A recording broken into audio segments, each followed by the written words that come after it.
Oh, snap. You know what that means, man. Good morning, everybody. Man, it is your host, Jason Hardin, and this is Life of a Boss Live.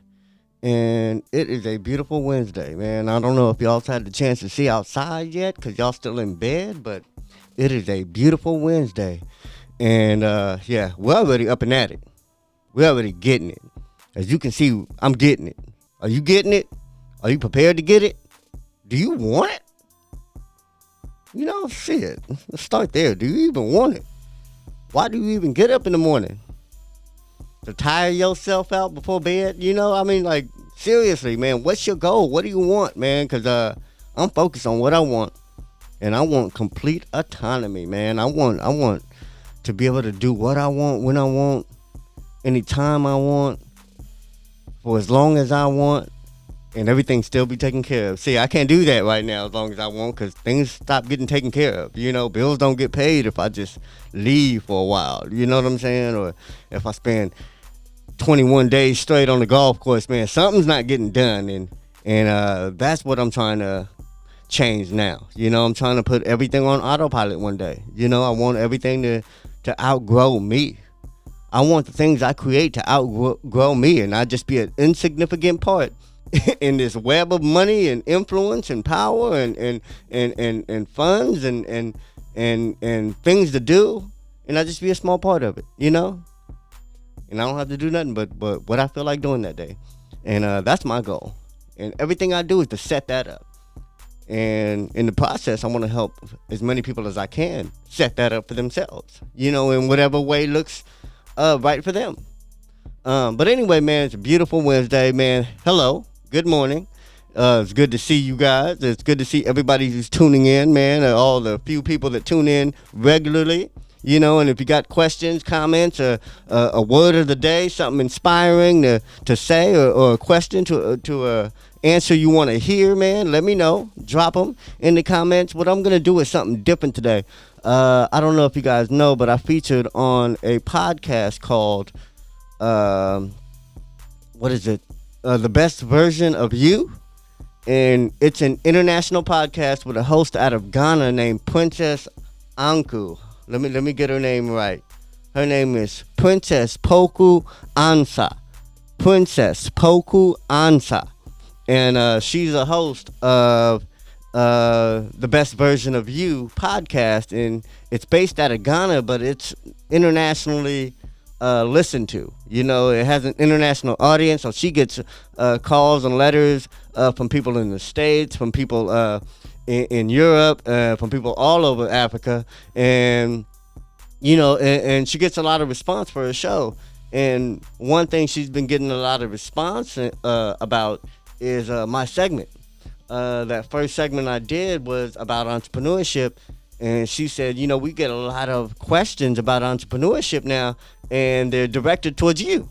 So she said, would you mind doing a segment, you know, just answering a question that our audience might have, and just recording it and sending it back to me, and I air that segment on my show, or as a segment of my show. And I said, you know what, fine. You know, there ain't no money involved, so don't think I do this for money, you know, but just to... you know, for the experience, for the engagement, for the practice, I was like, hell yeah. You know, man, I'm always up for challenges. You know what I'm saying? I'm always up to volunteer. I'm always up to, you know, if it's interesting to me, if it's engaging to me, if it's something that's fulfilling and rewarding, I won't hesitate to do it. Like mentoring, that's something that I pretty much don't hesitate to take on. You know, speaking in schools and classes, I won't hesitate to do that shit. You know, those things, I think, you know, the value of those moments outweigh those moments. You know what I'm saying? If I do a 15-minute speaking gig, I know that value is going to last way longer than 15 minutes. You know, that some of that shit lasts forever.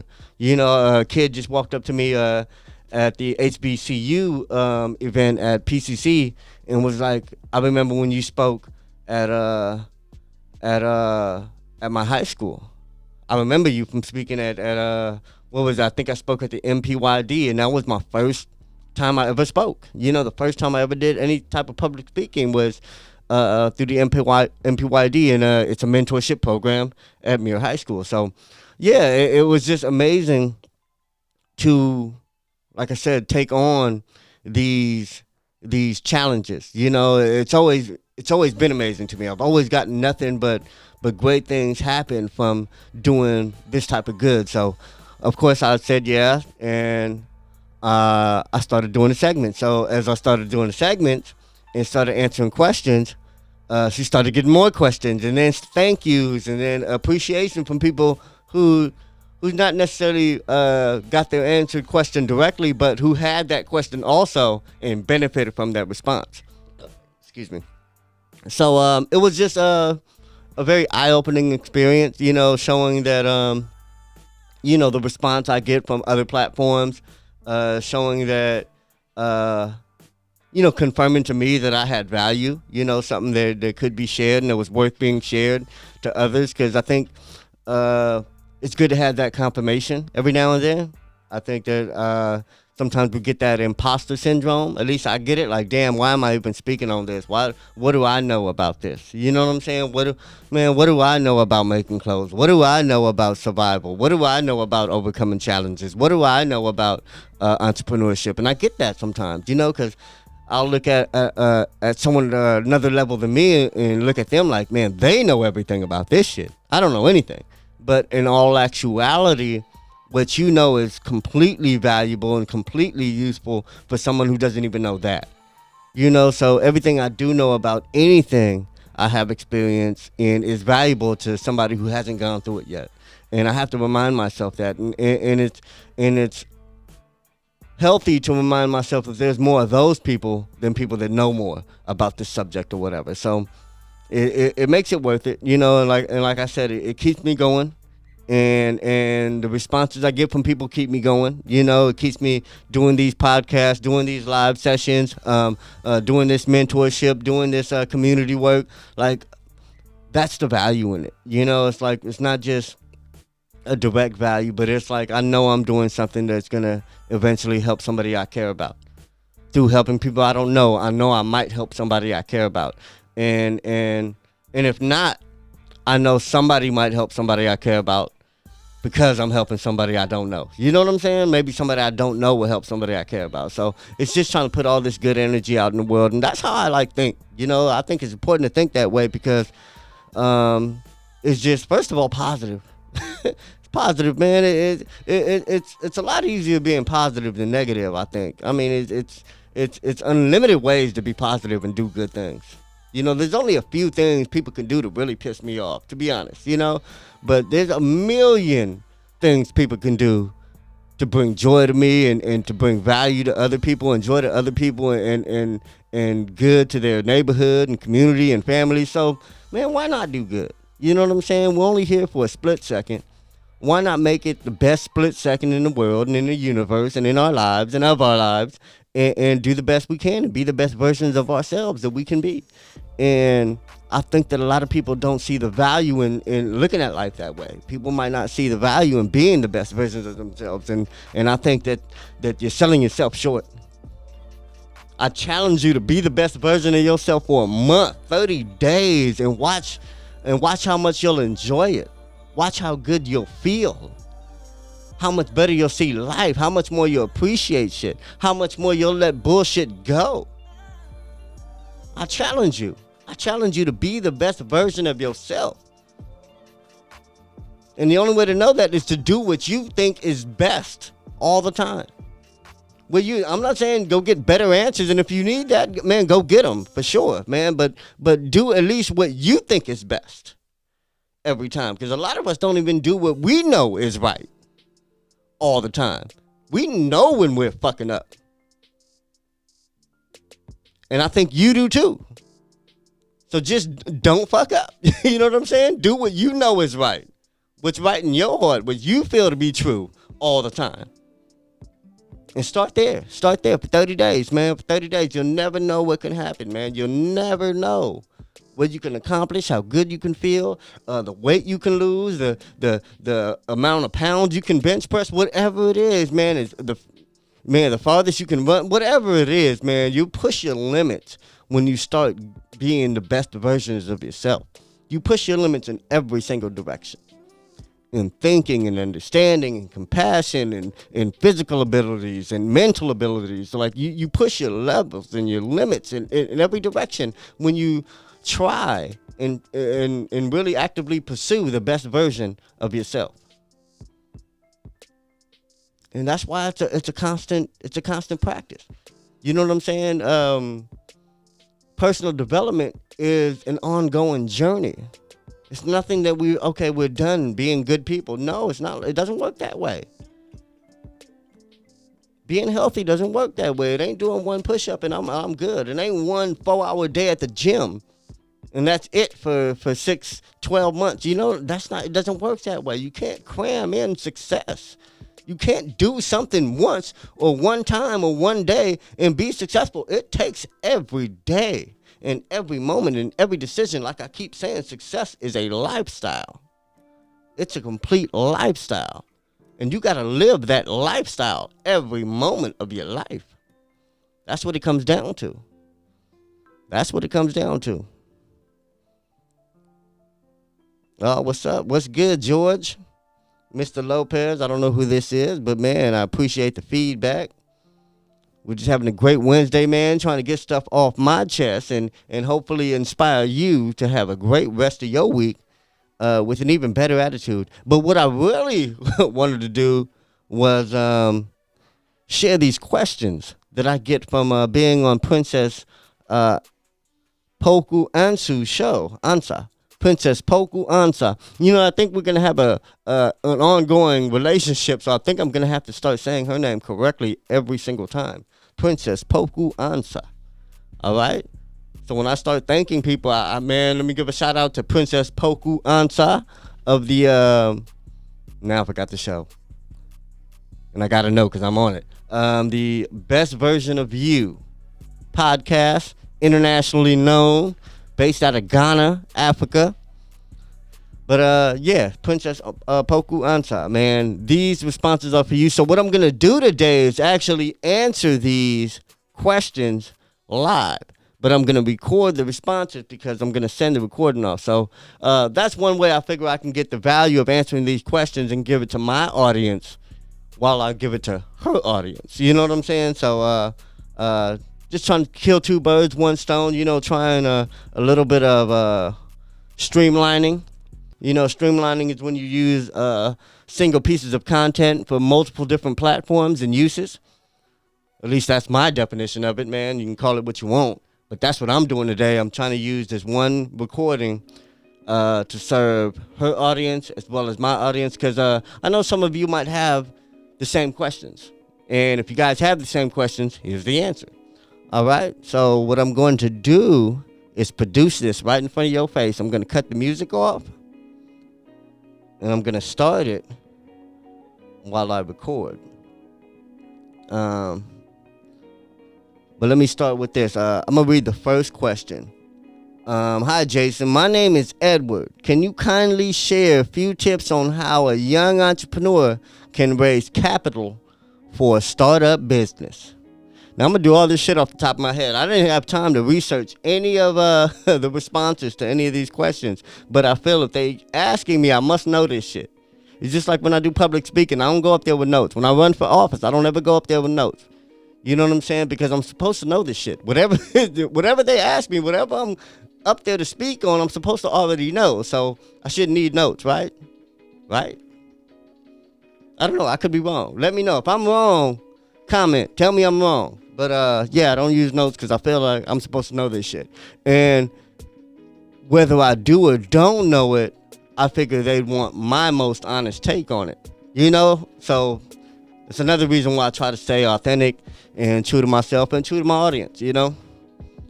Much easier to be consistent when you're honest with yourself and with others. You know what I'm saying?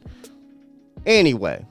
Okay, so Edward basically wants to know how a young entrepreneur can raise capital for a startup business. All right, that is the question. So I'm going to cut the music. I'm going to cut the music.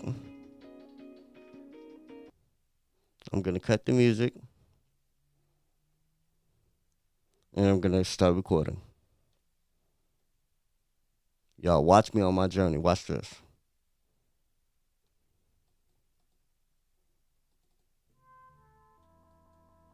Uh-oh. Didn't even put a chip in the podcaster. Forgot to put an SD card in the podcaster, so give me a second.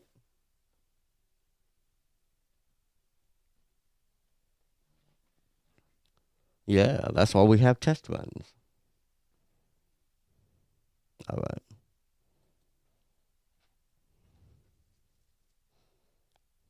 All right, here we go.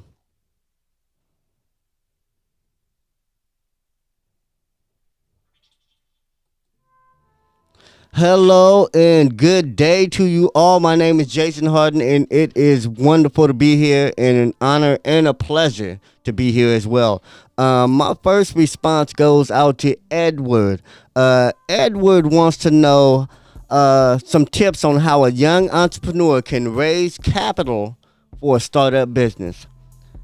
Now, that's pretty much the issue for a lot of startup businesses. And depending on the startup business and capital you need, can kind of weigh into how you want to start going about getting that money. You know what I'm saying? But for the most part, I think whatever you do can pretty much be started the same way. And now we have tools and I guess resources we can tap into to help us gain that seed capital. And I guess the first thing I would say to do, just so you can save the time of having to do it later at some point, but start a crowdfunding campaign. I'm gonna get into some guerrilla tactics in a minute, but I think we should start with a crowdfunding campaign, because as soon as you have an idea that you think you want to really seriously put some energy and time into, and really put some work into, that's when you should start a crowdfunding campaign. And I would suggest, there's Indiegogo, there's GoFundMe, there's a Kickstarter. I would suggest going to GoFundMe out of those three. And I'll tell you why. Kickstarter, you have to raise the full amount that you're asking to get any of the money. So if you want 10,000 and you say, man, I'm trying to raise 10,000, man, please support my business because we need this money, and whatever your pitch is, and you get $9,999 at the end of your, let's say, 90-day campaign, you don't get any of that money. All the money gets refunded back to everybody who donated to you and wanted to see you make this happen. So don't mess with Kickstarter for that reason. If you really want to gain some capital for your business and you're just starting out and you've never done a crowdfunding campaign before, don't use Kickstarter. Indiegogo's great because they use PayPal. They pay you through PayPal. But one thing about Indiegogo is the cool thing is that you don't have to raise the full amount of that campaign. If you want $10,000 and you only raise 6 of it, and at the end of 90 days, you get your 6. You know what I'm saying? You get that minus whatever fee they charge. But I think that's okay. So you might want to consider that. But the best, to be honest with you, is GoFundMe. GoFundMe is a crowdfunding program that once you create an account and create a campaign and connect all your accounts to it, the campaign pretty much stays live, and access to the funds is pretty much live as well. So if you want $10,000 and you got $4,000 so far, or as soon as you launch, you raise $500 so far, you pretty much get that $500 within days. You know what I'm saying? So you have access to the money constantly, and there's not really an end date on it. I haven't seen the end date on a lot of these campaigns, so a lot of them can be ongoing. So, and you always have access to that, to those funds. That's why GoFundMe is quite popular, and I think GoFundMe is the way to go for most ideas and most reasons to crowdfund. So yeah, consider that. So the first thing you should do is consider crowdfunding. And that's because if you're serious about your business, you're going to talk about it. And for anybody that wants to help you in any way, you want to make it easy for them to support your business. You want to make it easy for people to give to your business. It doesn't matter where they are, what currency they use, if they got cash or credit card, whatever it is, man, you want to make it easy for people to give to you. And GoFundMe or any kind of crowd funding platform does that because it's easy as sharing a link. Sharing a link on social media, sharing a link through a text message, through an email blast, so it makes it easy for people to be able to give you money. So start with a crowdfunding program, because I'm going to tell you, if you're passionate about whatever you want to raise money for, whatever your business is, you're going to talk about it a lot. And if you talk about it a lot, that means you're promoting it. As you're promoting it, you want to give people an easy way to support you if they want to. And nothing's easier to give than a link that you always have saved on your phone. Like text a link to yourself and then forward that link to whoever needs it at that moment. You can ask somebody, oh man, you want to support, man? Well, let me get your number. I can text you my GoFundMe, or my crowdfunding link. But anyway, that's the first way.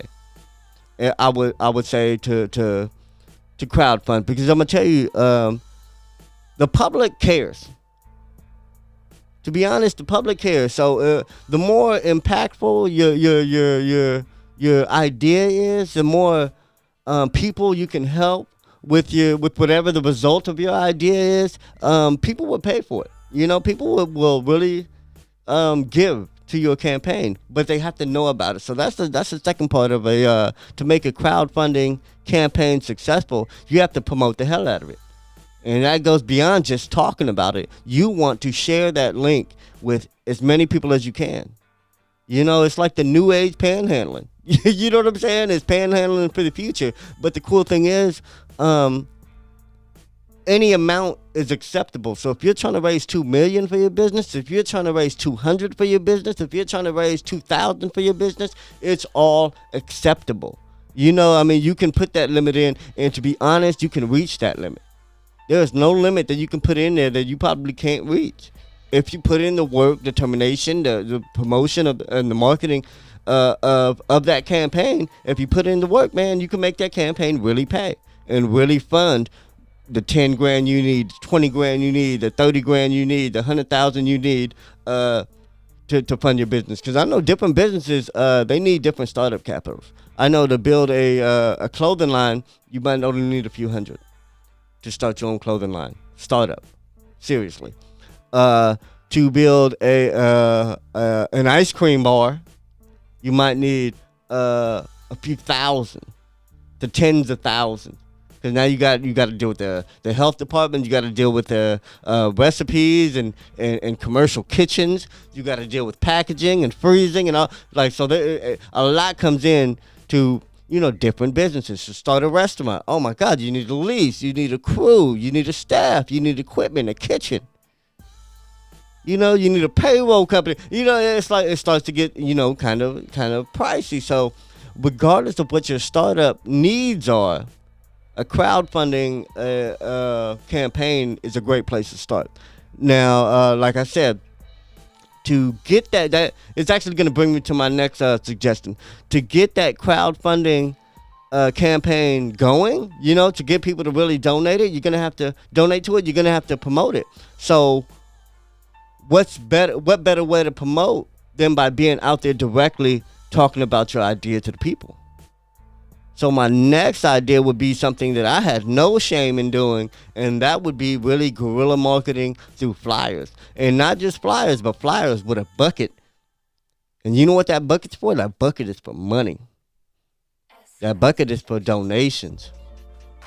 So the second way, and these are like the most affordable ways, like the cheapest way really to be to start a campaign, a GoFunding campaign.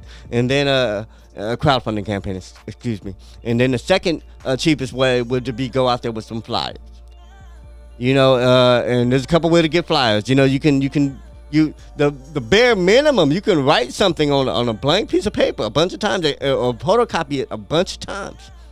So don't tell me you need a graphic designer, you need print costs, you can take a blank piece of paper, write something on it, or cut it in half, write something on half of it, Xerox that and get two on one paper, cut that in half, and now you got twice the amount of flyers that say, this is my business, call me. This is my company. Here's my website. Don't overthink production. People like to overthink and think you need this beautiful, powerful delivery, this epic commercial, but you don't. You really don't. You just need something. You just need to take some action and really take your ass and get out there. You have to get out there, and that's what it takes. Getting out there and really saying, this is my business, this is my idea, this is what I care about. Would you support me? Small donation help us grow. I say that 1,000,000 times a day. Small donation help us grow. And some people, they don't even care what the idea is. Just like, oh, here's some change. And I'm going to tell you, everything helped. When I was grinding, when I was pushing them flyers, man, everything's helping. It was almost like pushing flyers. I was selling flyers damn near. I damn near wouldn't give you a flyer if you didn't give me a donation, man. It was grimy out there, but it was fun, and it was engaging. And we let people know about whatever my idea was at the time. It could have been albums I was selling. It could have been my magazine that I was pushing at the time. Man, but one thing, we made an impact way before the magazine came out because we were out there grinding. We were out there pushing them flyers, putting them flyers on windshields, asking for donations. Telling people what we did and what our idea was, what we need help doing. And then with those flyers, man, can be your GoFundMe campaign. Can be the QR code. People can just scan and give you money electronically. You know what? I'll donate to your business, but I ain't got no cash. But bloop, there's $5, there's $10, there's $20. But you're going to have to put in work. There's nothing you can do. There's no one place where you can just start doing this and just they're going to give you all the money. And for those that are thinking about loans, good luck. I hope that you financed them, or that you can finance these loans pretty well and easily. I hope that you plan and budget very well, and I hope your cash flow chart shows that you can take care of these loans and the payments and all that. But I've never been fortunate enough to get a loan to start any of my businesses. All of them started from the ground up. I don't know if it's because I'm a minority or black and just don't qualify or didn't think or believe that I could attain one of these business loans for a sizable amount to get my business off the ground. I never saw that as a possibility. You know, I never saw being able to spend a bunch of money I didn't have, or somebody giving me a bunch of money for my idea. I never saw that coming from one place. So I know about these guerrilla tactics because they work, and I've made them work